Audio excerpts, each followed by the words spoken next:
Hello, welcome back to Anime in the Seed Sky, and at least for today I have a little bit of a special episode considering that we're going to be taking another trip down memory lane, in a similar vein to what I did last year to see what was happening in the world of anime 10 years ago. So at least here, we have a couple of opportunities. I don't necessarily have a lot of news, and the only non-anime things that I can kind of point out towards this fact, considering that back in the fall season of 2013,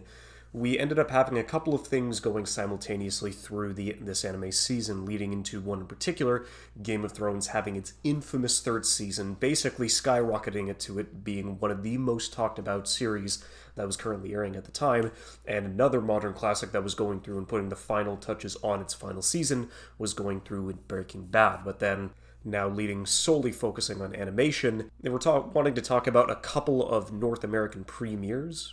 A couple of things did happen inside of anime, at least within those couple of months. One in particular is that, at least in Japan, we ended up getting the debut of Padma Inverted and The Tale of Princess Kaguya, considering that one of those films is definitely one that has stood the test of time, while the other has just been kind of a mess that has never invited me to go back and rewatch it in the first place, considering on how the idea, especially with what the world of Padma was able to do, especially with the system where part of humanity is inverted to the point where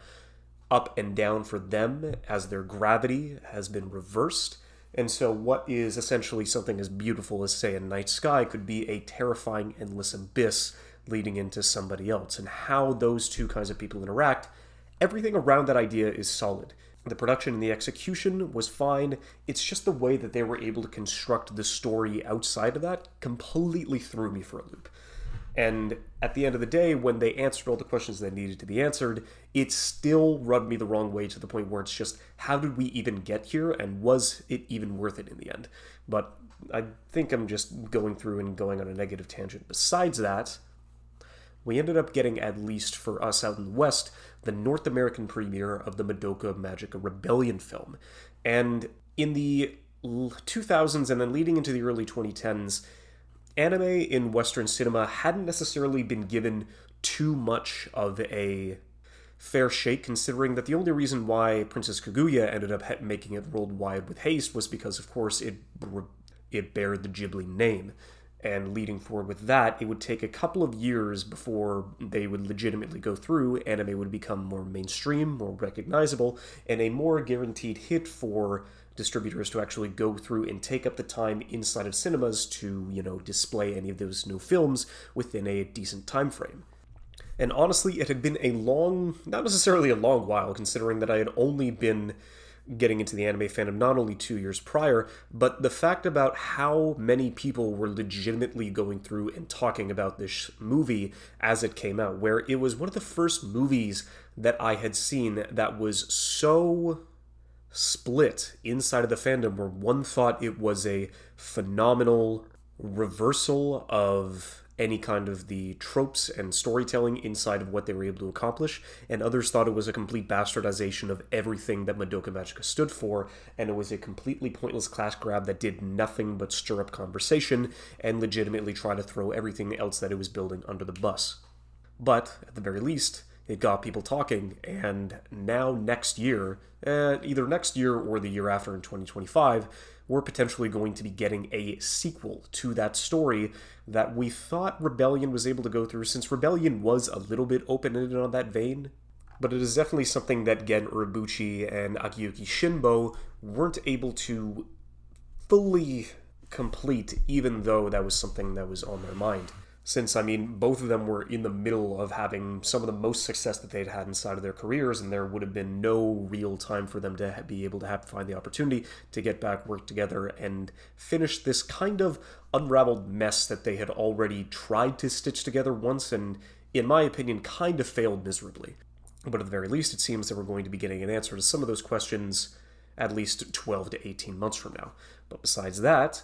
as long for the shows that we ended up getting back in the fall of 2013, we ended up getting a couple of oddballs and a couple of sequels to successes, and ones that were still able to be thrown into the mix regardless of what genre they were trying to follow, which in this case, we ended up getting a really slipshod Bones adaptation in Samurai Flamenco, since In the beginning, it was a parody leading into a satire, but then also an actual action flick that led into some psychological traumas. But it still, at the end of the day, was very entertaining and something that still plays in the minds of those like 10 years out of the way. Probably my favorite shows that came out that season would have been Kyosogiga and the first season of Log Horizon, considering that Kyosoge was just this passion project leading into one of the craziest stories that I had seen, like based on these handful of novels,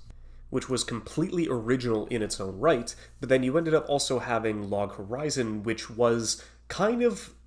everybody's, go-to after Sword Art Online had made its complete splash the year before, considering that most of the opinions surrounding SAO, considering that it was the most popular show of that year, was either going to be, it's kind of flawed, but I still really do like it. And then the other one was, which unfortunately for me, I was still in that party, which was just, no, I kind of enjoyed it, but then as you even think about it for longer than a second, every part of the story and the characters in the world definitely becomes something that is unraveling before your very eyes, since at the end of the day, even though SAO is still extremely successful and it's continuously spawning sequels more than 10 years after its initial release, it's still something that has never been seen as one that you could recommend to somebody, or this is definitely something that amplifies animation as a whole. It's just there, and you have to explain why it was popular, when it came out, as being a child of circumstance, and what it was able to do with carrying that kind of success and that kind of momentum leading into the future. But at the very least, Log Horizon, what it didn't make up for in the animation and the production that SAO had, it basically made up for having much better and much more well-rounded characters, as well as a video game world that was thought out a lot more succinctly, and on top of that, having just a cast that was much more varied and entertaining, and still something that was able to go through and actually get you thinking about these specific worlds and what being a video game, not necessarily death game like SAO was, but what could you actually do with a story based on an MMORPG to that degree? How would you be able to stretch out its rules in a way that would be able to make it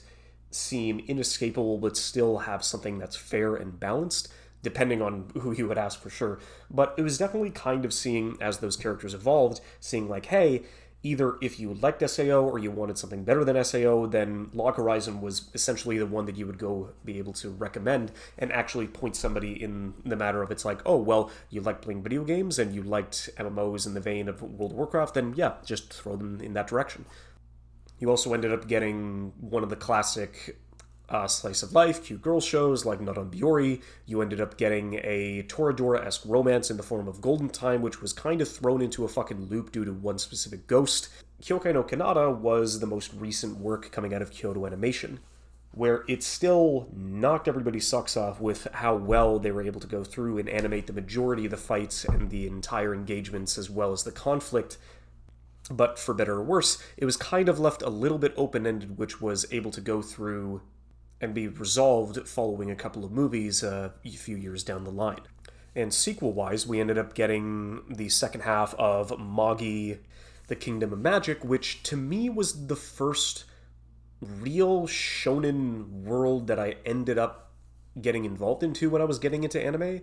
And I think towards the end of it, barring the sequels and the spin-offs, considering that Magi was able to go through and get about 50 episodes, I believe, done and out of the way. And I did go through and watch every single one, but it was definitely something that as it continuously progressed, it was kind of getting less and less interesting and entertaining towards that piece until they were able to go through and do some sequel content with the actual best character of the show, Sinbad. But that's beside the point. We also ended up getting the second season to probably the most popular sports anime at the time, which would have been Kuroko no Basket. Not a lot of people had heard of Slam Dunk, so the majority of all the basketball conversation in anime kind of flooded towards this show in particular, because I will admit that what Production IG was able to incorporate to almost all of their sports shows, and then Haikyuu a little bit down the line, they were able to go through and mix up that formula a bit to make it kind of like Super Saiyan basketball games, and to try to give it a little more of a dynamic edge, so you would still find people being entertained as they were spouting different pieces of exposition at you to try and keep that game seem a little more interesting than it actually was. But at least for me in particular, the better sports show of that season would have gone to Hajime no Ippo Rising. Now, it had gone through a couple of different studios. We ended up getting about 75 episodes of the initial show that ran in the 90s into the early 2000s, where they would then end up getting an OVA. They would follow that up with probably the best season of that show in New Challenger, considering that what they were able to accomplish with Takamura's title fight towards the rest of that was still probably, just still is to this day, one of the best anime fights of all time. And yes, I do know that it runs for a couple of episodes, but I mean, hey, you could still consider a fight a volleyball match, a basketball game, one that determines the fate of the universe. All of them still fall under the same vein, considering that you were still following a multi-episode conflict between these two groups. And what they were able to accomplish with New Challenger, for better or worse, still hasn't been topped, considering that I really did appreciate the fights that we were able to get in Rising, but considering that it's been years since I've been able to go back and rewatch that, I think the only major parts that I remember from Rising was when we were able to go through and take a flashback down to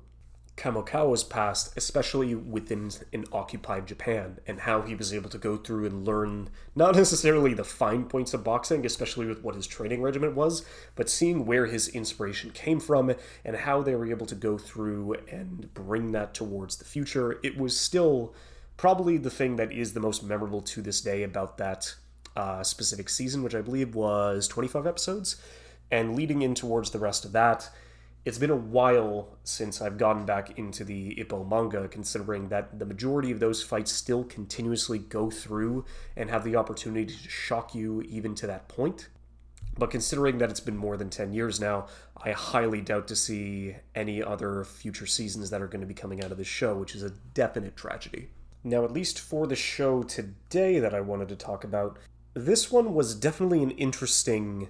piece to go through. It wasn't a hard choice for sure, considering that if we are going to be talking about the most popular and most hyped show of fall of 2013, then this was definitely a no-brainer. But at the very least, I'll get you through a quick rundown or a quick history lesson on the background of this show in particular, considering that this was directed by Hiroyuki Imaishi and his team over at the, during the time, newly formed Studio Trigger, since they had only just recently made it up with old members of Gainax, and they were looking to essentially become their successor, considering that the majority of the relationships that they had with the uppers didn't really have the best case, considering that they weren't necessarily treating a lot of their staff as well. Well, shocking. That's the anime industry for you. And following inside of his team, you would have people like Akira Amemiya, who had done art direction and key animation and animation direction for stuff like Gurren Lagann, for Den-O Coil, Toradora with Panty and Stocking and Garter Belt, but then also to top it all off, you also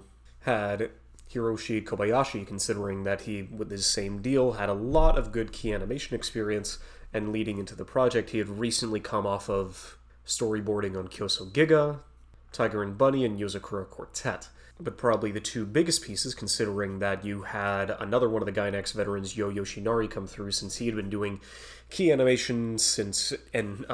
he'd been doing key animation since Evangelion, leading on to a lot of Imaishi's other projects like Dead Leaves, Mohoromatic. He joined Imaishi on a couple of episodes of Metabots, leading forward on a couple of the pieces of Evangelion 2.0, mechanical design for Gurren Lagann, and a lot of animation direction and key animation for Penny Stocking and Garter Belt, as well as being one of the concept creators for the first short film that Trigger ever made, Little Witch Academia. And basically all of these guys worked on Little Witch as well, considering that they were able to do quite a good job with it, being an original work produced for Anime Mirai 2013, and considering that they were able to basically try and have the opportunity to expand on that world and the story, 2 years later they were able to do another OVA called Little Witch Academia: The Enchanted Parade, and they were looking for this entire project to be backed on Kickstarter, and leading towards the rest of it, they were hoping they'd be able to get their $150,000 US goal, and it was done within a week. There were so many people that were legitimately supportive of this new studio that less than 2 years after it, they were able to go through and double the length of their first OAV project, leading into its sequel, which would then translate into a full-length anime production in 2017, but that's jumping a little too far ahead, considering that the last big piece of Kill la Kill's puzzle would be directed towards Masahiko Otsuka, considering that he was also the co-founder along with Imaishi, along with Studio Trigger, and he had been doing multiple different pieces across that before he ended up going at Gainax. He was even the assistant director for stuff like Whisper of the Heart inside of Ghibli's catalog. He was doing assistant direction for Neon Genesis. He was doing key animation and storyboarding and episode directing for Gainax classics like His and Her Circumstances, as well as Fooly Cooly. And the majority of these guys came through and worked what is not necessarily Gainax's magnum opus, but definitely the most notable, if not only second most notable, because Evangelion exists, with Gurren Lagann. And all of them taking that same style and that same energy and collaborating it all together once again to essentially make another original, balls to the wall, high octane, high energy, and completely stripped nude, with all of their passions laid to bear inside of this specific show, Kill la Kill. Now, Kill la Kill did come out in the fall of 2013, and we already had a couple of these pieces underneath Trigger's repertoire leading into that show, considering that it was like, yo, it's basically all the crews getting that together, all the major players of Gainax. You're going to be getting like another original Gurren Lagann-esque story that's completely cranked up all the way to 11, and the majority of the trust that everybody had amongst all the people revolving around this staff, essentially everybody was already looking forward to it before the first episode even dropped. Gurren Lagann was massive as one of the most influential titles of the 2000s. Trigger had already put out Little Witch Academia and proved that they still had a little bit of the gusto and the style that they had back when they were still rocking their stride at Gainax, and then they had a little bit of comedy and not necessarily sketch, but more like a really weird 2D editing style mixed in with a lot of good cuts of animation inside of their YouTube-based anime ONA, Inferno Cop, which definitely leads into a good jumping off point leading into the craziness that is Kill la Kill. Because back in 2013, Kill la Kill was the one that kind of jump-started that in the entire meme revolving around Trigger as they were saving anime. And I still, to this day, have no fucking idea what they were talking about, considering that I don't know if it was I don't know if fans were thinking that the industry was getting stale. I can't necessarily think of any like major anime in between like 2008 and 2012, or at least leading into 2013, that would have been able to take that stake, because we did have popular shows like Death Note and SAO, but there wasn't necessarily anything bombastic, nothing that could really stand the test and be considered a modern classic at the time. And to be fair, Kill la Kill wasn't that either. But the fact that it's still been able to keep this longevity and still keep this kind of scantily clad originality 10 years after its release, and the fact that it is still going strong, it is still being rewatched and remembered to this day, which to me, the point was like, okay, I understand that it's about an 8 on Mal. I didn't necessarily have too high of an expectation on where essentially it's landing, but the fact that Kill la Kill is still, considering Mal, the 51st most popular show of all time is probably the one that surprised me the most, especially based on the content, especially based on how kind of insane this entire world became, and all of the inspiration and all the things that I've learned that it decided to go through and reference, and all the pieces that it's been able to go through and inspire and take from over the course of these last 10 years is definitely nothing short of something that is a phenomenal cornerstone of what anime was, especially with its rise to mainstream effectiveness inside of the 2010s. Because going into Kill la Kill and rewatching it for the first time in 10 years, not since I had watched it weekly when it was airing, I was definitely feeling going into it that I would either hate it more than I used to, or it would just have evolved into this pillar of the anime industry and something that every original anime should go and strive towards. And for better or worse, it didn't necessarily do that. There were things that I appreciated and understood and loved more upon this rewatch, but then there's also things that I decided to like look back on and have been fading away, especially with a lot of the stuff that especially came out in the first half. Because everybody knows about the inherent eroticism that comes through inside of Kill la Kill, especially the fact where it's like, oh yeah, you've got literally high schoolers in stripping garments to reach their highest potential and their highest power. It's like that now is definitely just not something that I really gel with, especially nowadays, because it's just kind of like watching 17-year-olds strip in front of you is definitely just something that is way too awkward and way too concerning and just not something that, of course, when I was 18, that was the sickest shit of all time. But now, looking back on it, especially, it's not something that kind of interested in rewatching the same stripping scene cut together for the third time in 5 episodes. It's just kind of really tough to go through it, and especially even recommend anything like this inside of Trigger's catalog, specifically for that reason. Even though, I will admit, it is totally equal opportunity. All of the stripping, all of the scantily clad women and men inside of the show are basically laying out everything to bear with all of their passions running wild, and that is essentially one of the major themes of the show. On top of the fact that, I mean, you've got Nudist Beach being one of the subterfuges and one of the secret organizations of the show, and it's kind of like, yes, there is a lot of stripping scenes for these girls, and then it just gets completely flipped on its head and then transitioned over to a grown man just like shedding his 8-pack and letting the world to see. But it's not necessarily one that you would essentially straight-faced recommend to somebody at all. Because most of the negative things that I do have to say about Kill la Kill now mostly just go through along those standard rotations where you do have a lot of the magical girl transformation shows that have come out over the past several decades are totally kosher and fine, and then it's Kill la Kill uses the same deal since they consistently reuse these cuts of animation more of a way to cut costs and kind of like save time and save cuts, and so they don't really have to consistently go back and do the same thing. But it really doesn't get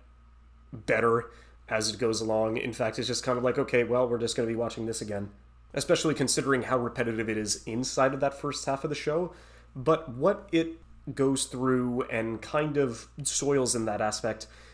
a lot of the inspiration, especially with the setup of the show, who Kyoko, the main character, is based off of, the kind of historical fights and accuracies that they're able to go and blend into a modern setting leading into the middle parts of these arcs, and all of the references to either film or other animation and television and pieces that all of the staff inside of the show were inspired by, it's definitely one that is a phenomenal homage to all the passion that these creators possess.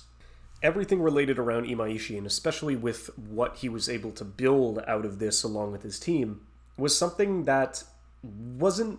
mimicked inside of anime besides them, which a lot of the time can come off as just lazy, especially when a creator decides to go back and rehash old ideas with a new twist so they can consistently go through and make the same thing over and over again without having to jump to outside the line. Imaishi and his team take that crazy energy and the core and the passion that lies inside of that creative industry around the story, and they're able to imbue it in several different worlds, especially with all the other ones that they've been able to create ever since then, where you've got tokusatsu inspirations, you've got Wizarding World inspirations, you have TV drama, you've got a just really I really don't want to mention Darling in the Franxx because that's just something that should be left to the test of time. This is definitely something that Cloverworks and A1 tried to emulate, where it's just, if we have the team and the designs, we can mimic and recreate the sexual testosterone and the energy and the passion, and none of that came through at all. And seeing Darling in the Franxx as that kind of a project not live up to any of the pieces and creations that Yoshinari and Imaishi were able to give them, it's just definitely something that I'm glad can be proven right, where if the passion and the creativity is not there, then whatever ideas you are given from the people who stem those, you can't necessarily recreate it all out of nowhere. So yeah, it's definitely just been something that I'm leading into, and with the films that they've been able to come out recently with, especially with Promare and Gridman Universe, which is weird because Gridman Universe has yet to have a release date for the West, even though they've got the distribution rights down, but the online leak has already been going through, and people have already seen this before we've even had the opportunity to go through and get this into a theater. I mean, Anime Expo and the like were able to go through and debut it, but outside of that, there's just not really much else that's kind of an excuse towards that, since if you want a studio I would say, besides Mappa, I don't want to give Mappa any credit. I want to give their staff all the credit in the world, but the company in of itself, I don't want to give Mappa any sorts of deals where, like, you shouldn't go see a movie just because it's done by Mappa. If a movie is done by Kyoto Animation, if a movie or a project is done by Studio Trigger, that is something that you can get a guaranteed audience in the West. And the fact that they still haven't been able to go through and release the Gridman Universe film universally over the course of these past couple of months is just kind of unfortunate. But getting back to the topic at hand, that same kind of energy, Trigger always going to space, always elevating the scenario, always pushing it to their limits and to their extremes, is definitely something where a lot of people would get not necessarily bored, but worn out by that kind of passion and that kind of energy. But considering they're a good studio with a decent track record on having decent gaps between a lot of their projects, and now that Imaishi and Yoshinari definitely have teams that they're able to go through and trust with going through and producing the works that they feel like they will be able to push the envelope even further, I'm definitely glad that with these creations, they've been able to inspire a new generation of people that they've been able to bring up under their wing, especially with, I mean, Trigger does have problems as a studio, like every other studio besides Kyoto Animation, but the way that they're able to do it with original shows, with adaptations of shows, with films or television or ONA, the fact that they still have that same core unit and that still beating heart that they were able to keep alive even back in the trial years of Gainax is definitely something to be applauded, especially with what they were able to do and basically build their fan base up upon this show. I mean, Kill la Kill, even though it is a simple mystery revenge story with a whole fuck ton of action, the way that they're able to go through and still rehash some ideas that had legs, but create an entirely new world, an entirely different set of characters, all with their own initial goals and dreams and inspirations and homages, and kind of be able to harness that energy into something that now is honestly a phenomenal binge watch compared to what it was as a week by week. Although the second half of this series was still a phenomenal week by week binge, considering that there would almost always be a cliffhanger, there would always be a new piece of information that was given, there was always a new power, a new limit, a new enhancement to be,